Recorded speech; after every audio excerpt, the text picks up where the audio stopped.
Which disease is caused by Plasmodium. Plasmodium के द्वारा इन options में से कौन सी डिजीज कॉज होती है? मलेरिया, फिलारिया, जापानीज एंसेफेलाइटिस, काला आजार। सो आंसर है मलेरिया। प्लाज्मोडियम के कारण मलेरिया होता है जो कि फीमेल एंसेफेलिस मॉस्किटो के द्वारा फैलाया जाता है। और ऑप्शन 2 फिलारिया होता है वॉन बैनक्रॉफ्टी के कारण जो इसका वेक्टर है। थर्ड है जापानीज एंसेफेलाइटिस जो कि क्यूलिक्स के द्वारा होता है। फोर्थ है काला आजार जो कि एक सैंड फ्लाई के द्वारा होती है जिसको कि लेशमैनियासिस भी कहा जाता है।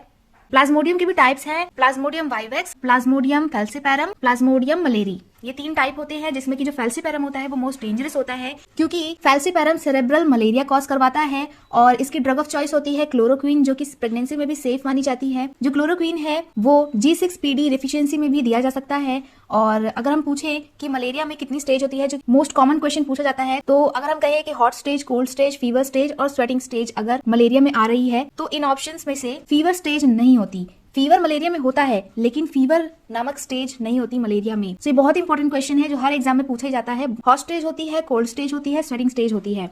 फिर एक और मलेरिया होता है रेजिस्टेंट मलेरिया हो रहा है, तो रेजिस्टेंट मलेरिया में उसकी ड्रग ऑफ चॉइस होती है क्विनीन। क्लोरोक्वीन नहीं होती, क्विनीन होती है रेजिस्टेंट मलेरिया की। हमको आंसर यही करना है। ये सिसोना नाम के पेड़ के बार्क से मिलती है, मतलब पेड़ की छाल से मिलती है क्विनीन, और इसको देने से रिस्क फॉर हाइपोग्लाइसेमिया होता है, इसीलिए इसको 5% डेक्सट्रोज के साथ दिया जाता है। जो क्विनीन होता है उसका साइड इफेक्ट होता है टिनिटस और अटैक्सिया। टिनिटस मतलब हम पेशेंट से पूछेंगे कान में कुछ रिंगिंग सेंसेशन तो नहीं सुनाई दे रही। अटैक्सिया मतलब उसे सीधे लाइन में चलने को बोलेंगे, अगर वो उस लाइन से टेढ़े मेढ़े जा रहा है तो मतलब उस पेशेंट को अटैक्सिया है। तो ये कंटिन्यूसली क्विनीन के साथ मॉनिटर करते हैं और फेनिटोइन के साथ भी यही अटैक्सिया वाला सेम चीज असेसमेंट करते रहते हैं।